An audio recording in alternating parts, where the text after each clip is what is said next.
Data-informed governance. One of the insights that came out of the first annual State of Space Management Report, Lessons from Leaders, that CampusIQ did with our partner Huron.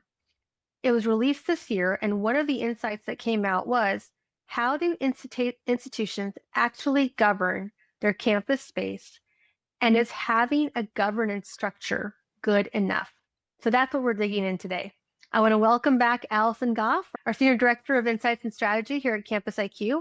We're going to dive into insight number 4 from the report. And Alyson, this one surprised me. So welcome. Thank you for having me again. Here's what jumped out at me from the data. 78% of the institutions we surveyed told us they have centralized governance over space. 90% they have a named person responsible for space decisions. On paper, that sounds great. Structure's in place and someone owns it. That seems like it's half the battle. But then when we asked how effective that governance really is, 65% said that the governance efficiency was average or below. So Alyson, you work with these institutions every day. What is going wrong? Why does having the structure not translate into effective decisions? So that's a loaded question, but it's hard. And so you have to have a structure in place, but those policies, the decision makers, have to routinely be evaluated and engaged. And I think that's what we find is many institutions have standards around office space allocation or general standards around classroom and teaching lab utilization or who gets assigned a space, who doesn't. But where it really gets tricky is when you think about other space types. So thinking about research labs, that is very challenging. It's how do you manage that?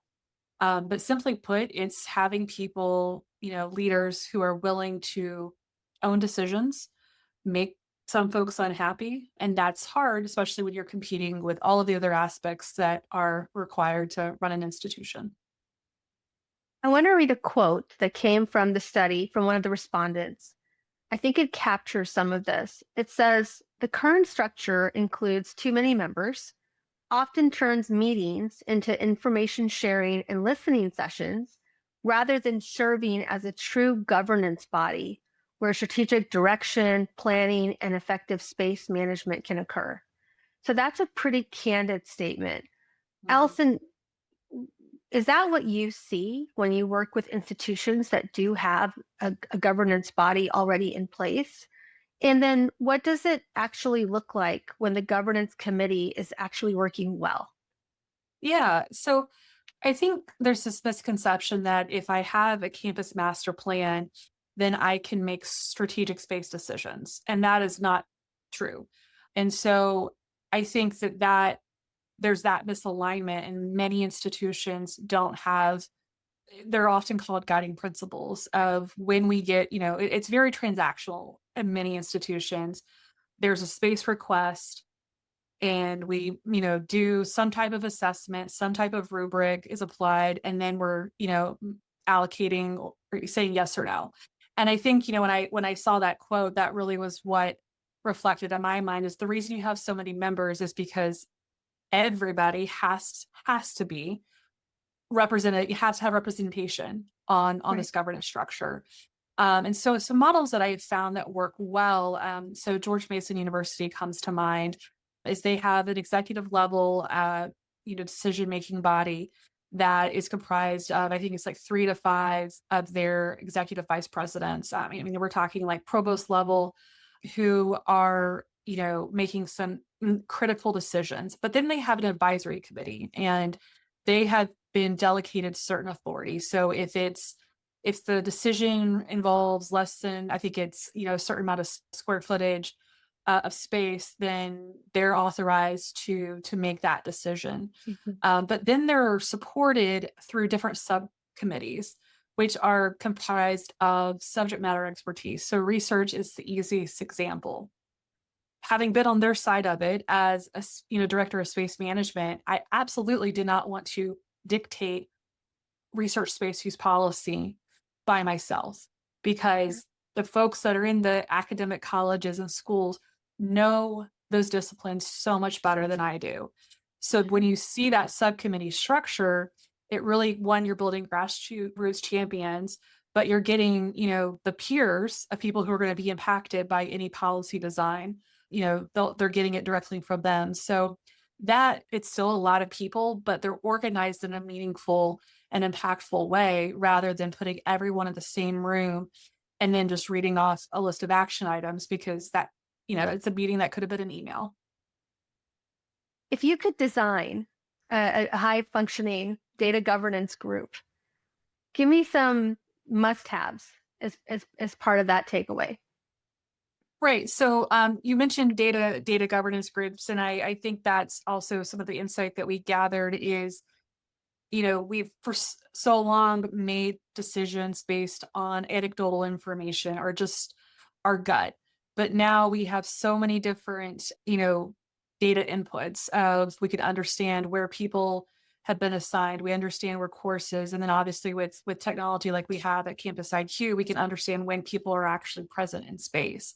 And Mm. so there has to be visibility and transparency in that data.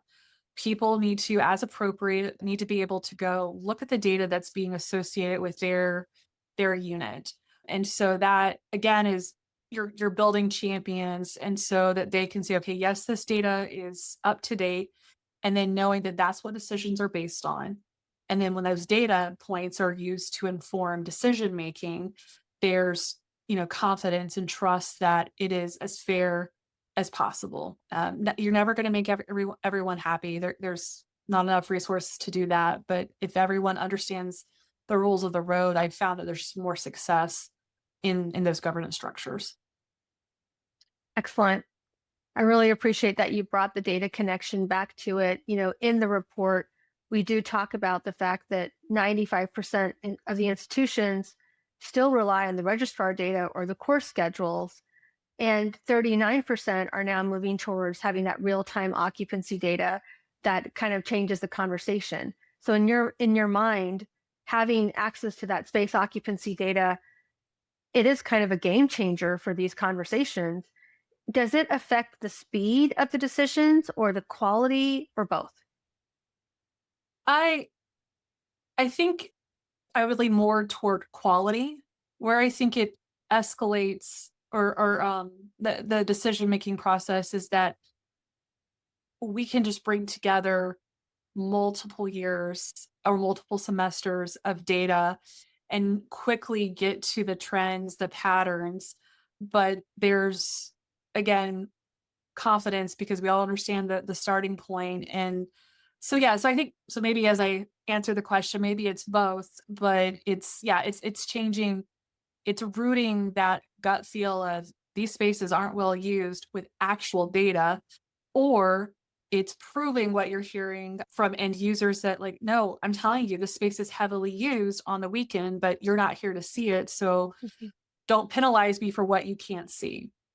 So let's talk about the elephant in the room. Space is political on campus. Departments don't want to give up their rooms. Deans want to protect their square footage. You hear it all the time. So how does this data change that dynamic? Does it make these conversations easier, or does it actually make them harder at first? I think it makes them easier, because it's about the data. It's not a personal, Mm. it's not a reflection on you as a person. It's okay. This is what the data is telling me about how this space is, or this collection of space is being used. It's I think an entryway into conversation because there's always the qualitative component and there's always the human component. I am a broken record about this because it's why we say data informed decision making. And so, often what is not reflected in space data right now is the quality of space and how the qualitative component can impact the usage. So I always, when I see a classroom inventory that averages 19 square feet per seat, that's a qualitative indicator to me that I'm probably trying to fit modern pedagogy into dated facilities. Right. And the same, could be true for underutilized research labs. Well, we're, trying to put modern research in dated spaces. So yes, I can't fit, I can't be as efficient per square foot So I think it allows you to get to the important questions more quickly and can help really problem solve rather than this being an endless fight about you're not going to take my space. It becomes more, I think it puts space planners and managers in a driver's seat to actually be a true partner to their end users. So the data is depersonalizing it. And then it's suddenly not about who owns the room, it's what does the data show. So you can have an intelligent, ideally a non emotional conversation that's grounded in fact, right? Alyson, thanks so much. It was a really great conversation. For folks watching, the full 2026 Data Space Management Report is available on CampusIQ.com. You can download it for free. There are 5 insights total, and we have been working through them one by one in our Bowtie Tuesday series. Alyson, before I let you go, any parting words of wisdom? Don't be scared about governance. Start lightweight, just kind of put a framework around it. But it really will make a difference in how you and your institution manage space. Perfect. Thank you. Thank you, Alyson. Thanks for another great Bowtie Tuesday. And I hope you have a wonderful rest of your week.